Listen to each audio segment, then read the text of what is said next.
पंचतंत्र कहानियाँ। ढोंगी सियार। मिथिला के जंगलों में बहुत समय पहले एक सियार रहता था। वह बहुत आलसी था। पेट भरने के लिए खरगोशों व चूहों का पीछा करना व उनका शिकार करना उसे बड़ा भारी लगता था। शिकार करने में परिश्रम तो करना ही पड़ता है न। दिमाग उसका शैतानी था। यही तिकड़म लगाता रहता कि कैसे ऐसी जुगत लड़ाई जाए जिससे बिना हाथ पैर हिलाए भोजन मिलता रहे। खाया और सो गए। एक दिन उसी सोच में डूबा वह सियार एक झाड़ी में दुबका बैठा था। बाहर चूहों की टोली उछलकूद व भागदौड़ करने में लगी थी। उनमें एक मोटा सा चूहा था जिसे दूसरे चूहे सरदार कहकर बुला रहे थे और उसका आदेश मान रहे थे। सियार उन्हें देखता रहा। उसके मुंह से लार टपकती रही। फिर उसके दिमाग में एक तरकीब आई। जब चूहे वहां से गए तो उसने दबे पांव उनका पीछा किया। कुछ ही दूर उन चूहों के बिल थे। सियार वापस लौटा। दूसरे दिन प्रातः ही वह उन चूहों के बिल के पास जाकर एक टांग पर खड़ा हो गया। उसका मुंह उगते सूरज की ओर था। आंखें बंद थी। चूहे बोलों से निकले तो सियार को उस अनोखी मुद्रा में खड़े देखकर वे बहुत चकित हुए। एक चूहे ने जरा सियार के निकट जाकर पूछा, सियार मामा, तुम इस प्रकार एक टांग पर क्यों खड़े हो? सियार ने एक आंख खोलकर बोला, मूर्ख, तूने मेरे बारे में नहीं सुना कभी? मैं चारों टांगे नीचे टिका दूंगा तो धरती मेरा बोझ नहीं संभाल पाएगी, यह डोल जाएगी।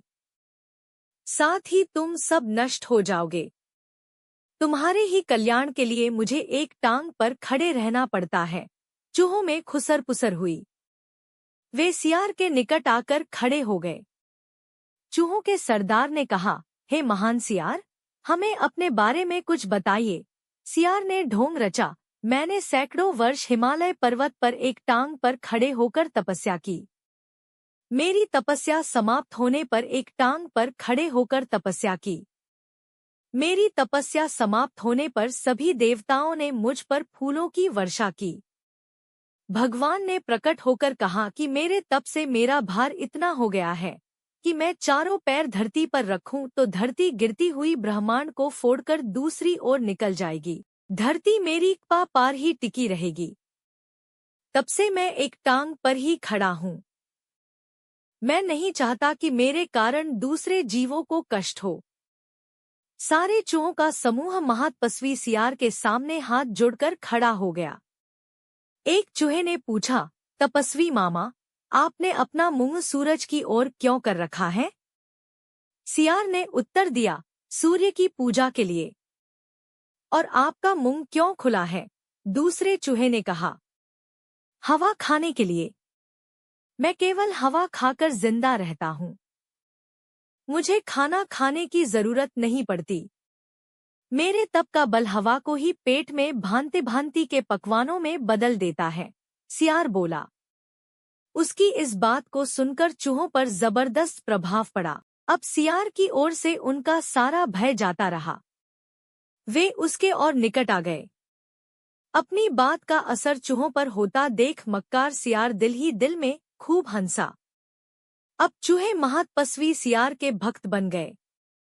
सियार एक टांग पर खड़ा रहता और चूहे उसके चारों ओर बैठकर ढोलक, मजीरे, खड़ताल और चिमटे लेकर उसके भजन गाते। सियार सियारम भजनम भजन। भजन कीर्तन समाप्त होने के बाद चूहों की टोलियां भक्ति रस में डूबकर अपने बिलों में घुसने लगती तो सियार सबसे बाद के 3-4 चूहों को दबोचकर खा जाता। फिर रात भर आराम करता, सोता और डकारे लेता। सुबह होते ही फिर वह चूहों के बिलों के पास आकर एक टांग पर खड़ा हो जाता और अपना नाटक चालू रखता। धी चूहों की संख्या कम होने लगी।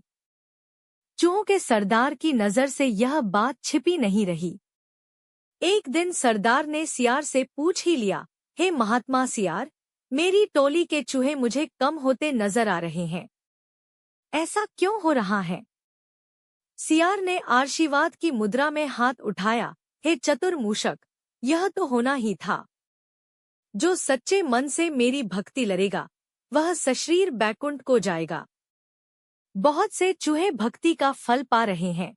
चूहों के सरदार ने देखा कि सियार मोटा हो गया है। कहीं उसका पेट ही तो वह बैकुंठ लोक नहीं है जहाँ चूहे जा रहे हैं। चूहों के सरदार ने बाकी बचे चूहों को चेताया और स्वयं उसने दूसरे दिन सबसे बाद में बिल में घुसने का निश्चय किया। भजन समाप्त होने के बाद चूहे बिलों में घुसे। सियार ने सबसे अंत के चूहे को दबोचना चाहा।